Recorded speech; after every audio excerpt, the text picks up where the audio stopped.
listening to Food Rebels. This is the podcast that brings you brands, chefs, and live on-air tastings. Show that's dedicated to the more rebellious side of the food world, where we celebrate the people who've challenged the status quo. You know me, I'm the show host, AJ Sharp, taste expert, food writer, great taste food judge, business owner. And with me today, we have our producer, co-host, Georgie Parsons. Welcome back. Hi, thanks for having me back. Well, thanks for being here. Now, I wanted to talk today a little bit about ultra-processed food. It's a bit of a different episode today. We're not going to do a tasting. We're just going to kind of talk around the topic of ultra-processed food because it is just in the press absolutely everywhere. And I think it's one of those things people are asking a lot of questions about it, trying to understand what it means. Yeah, it's a really hot topic at the moment. It's a really hot topic. I really wanted to get your take on it, Georgie, because I know you're really good, aren't you, at kind of looking at, you know, the ingredients, making sure you don't have sugar in things that you don't need sugar. And what I learnt was that if it isn't an ingredient that you keep in your food cupboard, i.e. something like an emulsifier or, you know, something like that. I remember someone saying, if you can't draw it, don't eat it. Very good. And yeah, if you don't understand what it means, monosaturator, you know, all these words that are put into your food, if you don't know what that is, you shouldn't be eating it. Yeah. I do really follow that as much as I possibly can. However, I'm also going to caveat this. There is also quite a backlash against this ultra-processed food movement of people complaining about it because it has given us, from the feminist standpoint, it has given women more time because it has made food quicker, easier, more available. Full-time working mothers who can come home and shove something straight in the oven and they can feed children and themselves, and basically it's been a huge helping hand to women who normally would have been doing all the kind of home cooking from scratch. And by telling people not to eat ultra-processed foods, you're basically saying you need to make everything from scratch. And that is not a realistic conversation because we can't all make everything from scratch and we can't all be looking at stuff all the time. And there's a price issue. The ultra-processed foods are cheaper. So actually, I don't think you should be vilifying the people who are buying the ultra-processed foods. It should be the people who are making the ultra-processed foods should be doing more to stop their products having the ultra-processed in it. And I think that's a really key point because it seems to full on women who do the majority of the cooking, the shopping, the buying, everything, to then have this other pressure put on top of them to say, stop using these quick convenience things and start making stuff from scratch again. And it's just not realistic to people's lifestyles. And, you know, more and more people are having to have dual incomes and not being able to stay at home to men or women to do that. Right. I think there's a middle ground. I completely agree with everything you're saying there. And the passion with which you've shared that, I feel exactly what you're saying. This is me. This is my life. I definitely don't feed my kids the perfect stuff because of this reason. But I think there's a middle ground between ultra-processed food. So, you know, the loaf of bread that doesn't go off for 3 weeks because it's just full of all sorts of crap. And then there's the bought sourdough that's come from a bakery or something like that does go off after 5 days, that is actually made with very natural ingredients, which is not ultra-processed, but it is still convenient because you can buy it. Yes, but what's the price difference? Huge. 89p. Huge. For a loaf of ultra-processed, £5.50 for a sourdough. This is where the conversation is going, isn't it? Because we are telling the society who have got the least amount of money to spend, everything they're buying is wrong. Yeah. And they shouldn't be buying that. And how dare they should be feeding that to their children, and look what they're doing to them. But that's not their fault. They didn't put all those preservatives into that bread. They did not make that bread in that way.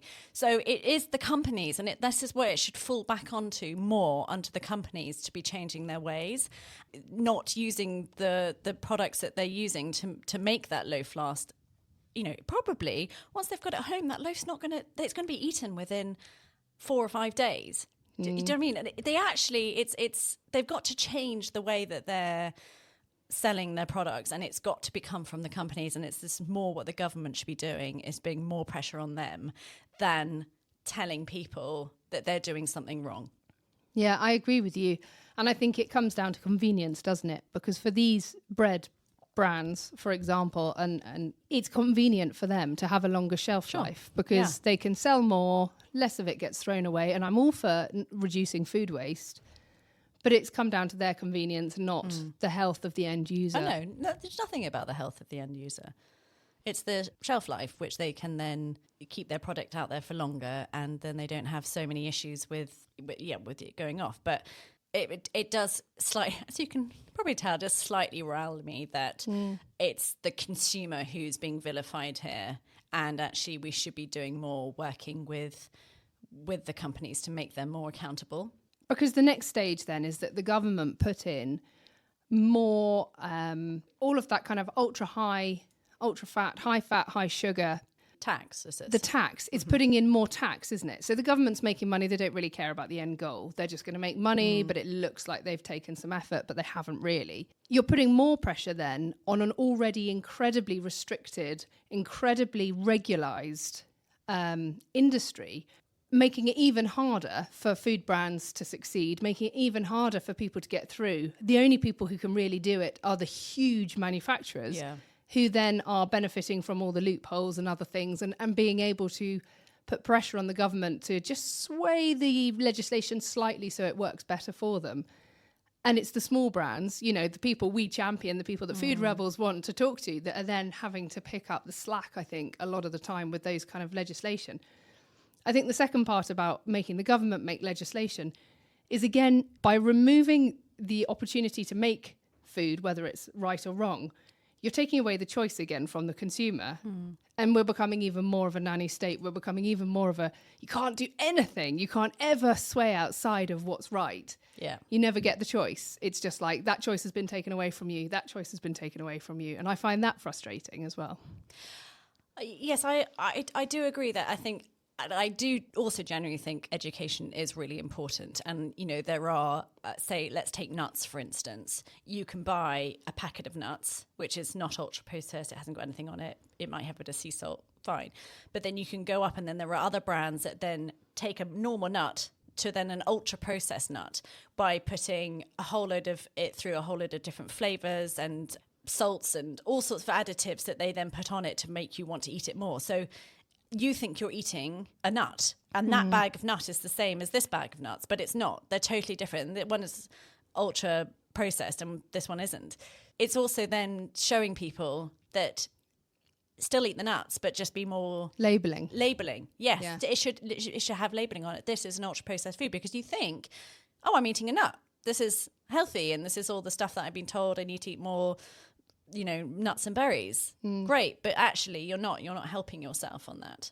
Interesting, isn't it? So maybe like the kind of the traffic light system on the nutritional information about fat and sugar and salt and all that stuff, should there actually be one for processed? Yeah. Like a traffic light system of red, this is highly processed. This, you know, strawberry chew has actually never met a strawberry in its entire life. To, you know, another sweet brand, something that's actually quite good, that's very low processed, that is just strawberries that have been kind of ironed out into a flat sheet that are much closer to a strawberry. And then green, this is just a dry strawberry or a fresh strawberry. Yeah, I think the problem is, I think it's very difficult to put those set parameters in place, and I think there's a lot of crossover and there's lots of and I think that is where the problem probably has come with labeling, because I know they have talked about doing labeling for this before, but I don't think there's any agreement on where the levels are and where you can put the different sections on.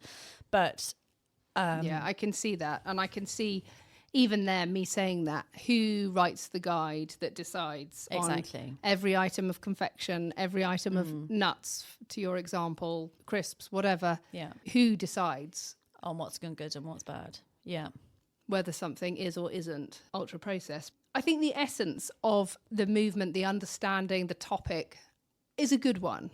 I think for all of us to actually look at the things that we are putting into our bodies and going, this is ultra high processed, or actually it's processed, but do you know what? It still looks like the thing it was. Yeah. It still looks like the chicken breast, or it still looks like, you know, I can see oats in this biscuit. It hasn't been mucked about with too much. I think that awareness level's pretty good for us. Yeah, and I think schools are actually doing a lot at the moment, and they are trying to bring in more understanding of eating more kind of natural whole produce, and I think that is trickling home to people saying, oh, actually, I don't really want to, for instance, I know at our school they've been talking a lot about like sugar added to snacks. And then the children have come home and said, actually, I don't really, because every day I pick up my kids, what's the snack? What's the snack? And they've actually started rejecting some snacks because they've been like, oh, no, I've been learning that one's got lots of sugar in it, or that's got, so then they're more wanting a piece of fruit or, say, a flapjack or something rather than something that is really a chocolate bar. Highly processed. Yeah, so I found that really interesting that's actually coming up from the other end now. And that's really where it should be coming from, because education is everything, I think, on these. We're a product of, certainly I'm a product of an 80s upbringing where the convenience food was king. My mother worked full time, my father worked full time. Microwave meals, microchips, McCain's microchips, that was the latest thing. And we were all very excited about this microwave. We were excited about the speed at which we could cook things. We were all talking about how marvellous the microwave was. It was all about convenience food, fast, everyone was busy. Yeah. And nobody looked at ingredients, though, either. And I think that's probably what's happened, is that these companies have managed to throw a whole lot of stuff in because we weren't looking.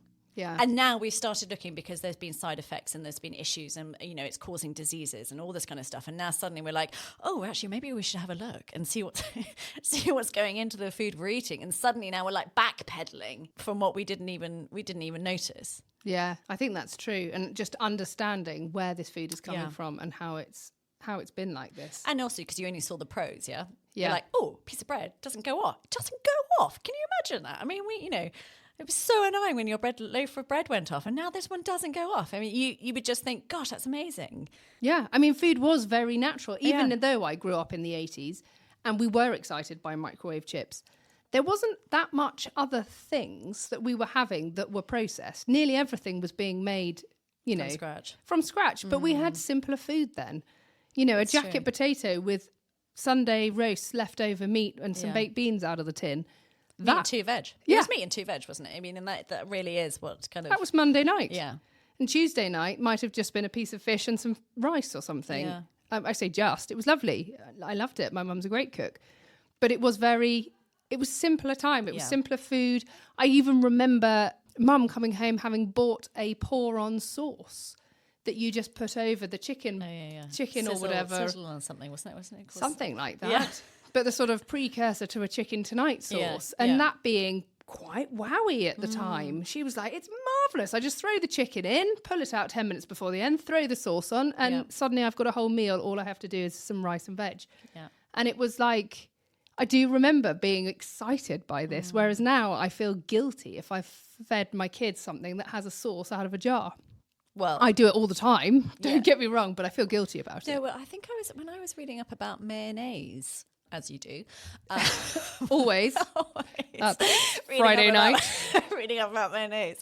Well, Hellmann's have changed their recipe hugely since from when they first started. So when they first started, they didn't have any preservatives in, they didn't have any added crap. And it was like a pure homemade mayonnaise. Wow. Now, over the years, you can document it and you can see where they've started to add in all the stabilizers, all the fillers, all the, other gums and whatever it is that else they put in it, because they wanted to make their product last longer on the shelf or all that kind of stuff. So the companies that were starting out in this really purist form, going, I'm going to take my homemade mayonnaise and sell it, have just totally changed their direction and tact. And now, so when you first started buying Hellmann's, you thought, okay, amazing, this is a really nice mayonnaise. And then over the years, it's just been tweaked and messed with, and now it's just really full of rubbish, really full of rubbish. But also what really annoys me is that you don't need to make mayonnaise like that, because there are other brands who don't have all that rubbish in, who are still got a very stable product and all that kind of stuff. It's just, but again, cost. These things are all cheaper. It's like you always talk about the Truckleman's mayonnaise being a lot better. We love Truckleman's. Always go back to, again, no sugar in Truckleman's mayonnaise. How many mayonnaises have sugar? How many products? Because I only know this because I had to give out sugar. So knowing how many products You don't even think about it. I went to a supermarket to try and buy a takeaway lunch. You know, one of those, go to the supermarket, they have the lunch and go, grab and go sections, don't they? Every single item had sugar in it. Sushi. I thought, great, sushi wouldn't have sugar in it. The sushi rice, cooked in sugar. Really? The bread for sandwiches has sugar in it. The wraps, sugar and thing. Even the salads in the salad dressing had sugar. So eventually the only thing I could eat was a salad without a salad dressing. That was the only thing I could buy. And that is wrong. That is wrong. You know, you talk about kind of ultra processed foods. It's that like other level of things, of stuff that is put in that is totally unnecessary. Empty calories in an obesity crisis in the country, and you just think somebody's bought this salad. Spiking your sugar level, your glucose level and everything, and you just think... But it's that classic thing, isn't it? You know, everyone's being told to eat more healthily, and you go and get your salad, and you don't necessarily know to check the sugar content because you're going, well, it's a salad. It's going to be green, isn't it? It's going to be brilliant. But you wouldn't think to check a sugar content of a sandwich. No. Yeah? So you get the bread has got sugar in it. The mayonnaise, which is in, say you had a chicken mayo sandwich, the mayonnaise that you've got in there has got sugar in it. You know, it's literally like... In everything. Everything. It's in everything. And that blew my mind when I started going into it, and that's why I started looking for all these alternatives, because I had to, but it just meant I could not eat on the go. I could not turn up somewhere. You know, the only product that I could eat was the egg and spinach. You know, you can get those hard-boiled eggs with a couple of spinach leaves. Oh my goodness, they're disgusting. Ugh, yeah. Have you tried one? No. Oh. I just look at them and think, no. Who buys that? Exactly. No way. No, they're not great at all. The egg is watery and horrible. But apart from that, they're really everything else that you walk into a supermarket and buy on the hoof. Yeah, not making from scratch, ready to go, has sugar in it. No. And that is ridiculous. Totally crazy. Thank you so much for sharing your thoughts today. Absolutely fascinating. Thank you so much for coming in. You're very welcome. Thank you. Bye. Bye.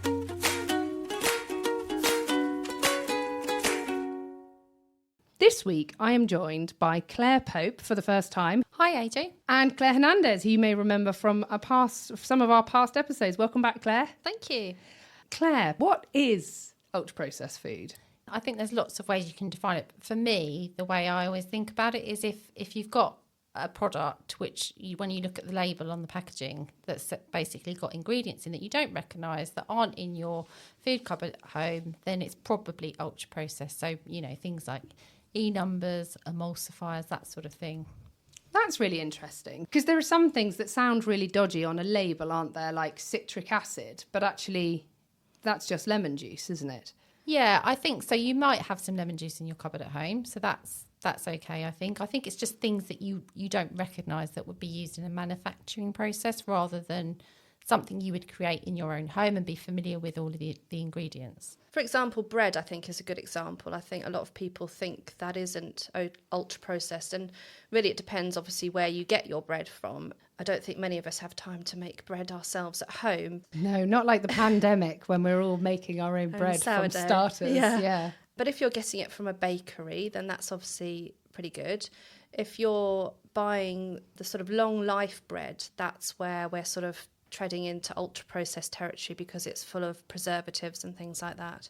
So it's the kind of stuff that doesn't go hard after... Like bread should go hard, shouldn't it? After about 3 days, it should be hard and stale and perfect for breadcrumbs, in fact. And the fact that it's, you know, the stuff that we're buying is lasting maybe 2 or 3 weeks is great from a sort of reducing waste point of view. But from an ingredients perspective, that's quite alarming, really. A lot of this is about getting back to scratch cooking, isn't it? And we're all leading such busy lives, it's quite difficult to sort of carve that time out to cook from scratch. But I think if you do, I actually think you're less likely to waste food, because you've gone to the effort of making it. And like you say, you're going to sort of become a bit more creative with what's in your fridge, and you're going to use it up. Yeah, I think that's true.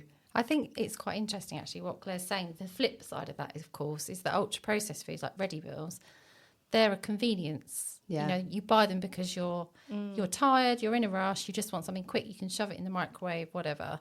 And I think that, you know, taking that out of the equation is actually quite difficult. It's about changing habits, and that takes time, right? It takes maybe a bit of education as well. Maybe you need some recipe inspiration. I agree. I think we've really been sort of suckered into this convenience lifestyle, haven't we? And of course, what they didn't tell us is actually it's all very addictive. So getting out of that cycle is quite difficult when your body's craving the sugars and the sort of carbs and things that are in it. Where do you see the HFSS element kind of intersecting, I suppose, or ending, and the ultra-processed food bit starting? Because a lot of the negativity around unhealthy food, for the want of a better phrase, a catch-all phrase, we think of now as being the really high sugar, the things that spike your sugar levels, make you tired later, salt, which we know puts a lot of strain on your heart and your body. But this is another level, isn't it? This is the actual process element of the food. I think probably my gut would tell me that the link between those is they overlap, definitely. HFSS products are part of the ultra-processed set, if you like. Then the ultra-processed set also includes some other stuff, potentially. So I think that the interesting thing about that, when you start to think of it like that, is, you know, what's the solution? Is it that we should be taxing these kinds of foods? I don't know. Do you remember going to see Henry Dimbleby speak about the National Food Strategy? Mm-hmm. And he was absolutely fascinating and terrifying in equal measures, as he was kind of laying out what we can probably expect to see from people over the next 100 years if we continue to eat in the way that we have. The other element, which I don't think went down marvellously with the government, was how, if we actually look back historically over time, every time the government has taxed or got massively involved in controlling what people should and shouldn't eat, with the whole kind of saturated fat debate of the 80s or 70s and 80s, which got everyone to stop eating pure butter and eat margarine, a very ultra-processed food, and how actually, if you look at the stats, our health got significantly worse when they interfered with that. Yeah, I think we're seeing a massive backlash on that now, and that's become clear with the sort of whole milk story that we're seeing in the news. Plant-based milks still have their place, but I think people are appreciating the nutrient value in whole milk once again. Are you referring to the oat milk sugar spike article that, Yes. theme that came out? Yes. Yeah, so that was really interesting. I felt awful about that. I give my kids oat milk. My daughter is lactose intolerant. She's had oat milk for a long time. And I do give her extra vitamin D because I know that that's really important. But she drinks oat milk for breakfast every day. And apparently that's giving her a massive sugar spike. Yeah, it's so tough, isn't it? I think particularly as a parent, because you're being given all of this information and actually some of it's conflicting. And so you're having to sort of reevaluate all the time. Is this the right thing? You know, should I be going back to this? Yeah, I think it's an evolving discussion for sure. Do you think consumers understand it? Well, there is a stat from Mintel that says 70% of consumers try to avoid ultra-processed foods. I'm slightly sceptical about that, because I think, in my mind, I think it would be lower than that, although that apparently that is lower than the European, our European counterparts, who we know are really good at, you know, eating the Mediterranean diet and, you know, really unprocessed food. Is that because they're naturally already doing it? It's not such an issue for them to discuss it, do you think? I think it all goes back to a bit what Claire was saying, you know, some of these habits we develop growing up. If you're used to being fed more ultra-processed food, that's what you develop the taste for. And literally your body becomes addicted to that. So it becomes very hard to break that cycle. Whereas, you know, in some of the European countries, we see the different diets. And obviously, if you've been brought up eating that way, it's going to be a lot easier for you to maintain and in that. a lot of those countries, mealtime is sacrosanct, and it often takes many hours to put together that meal. Over here, I don't think we sort of value that time enough. We're not taking the time to prepare our meals, to sit down together as a family, perhaps as much as we used to. Where does the responsibility lie? Obviously, with the individual, we choose what we put into our bodies. We choose what we put into our families' bodies. But is there a responsibility from governmental level? Is it the manufacturers? Is it the food companies? Like, where do you think the responsibility for this needs to come from? I think that responsibility needs to be shared, right? Probably my first port of call would be the government. I do think that people need to be better educated. And if they're not taxing and they're not controlling what people do, which is maybe not the right thing to do, they should be feeding out information, doing more research into this kind of thing and studies. And then I think also manufacturers, brands have a responsibility to make products that are good for people, right? Good for the planet, good for people. And then, the individual too. If that all worked together and we came together, then maybe we'd be in a better place.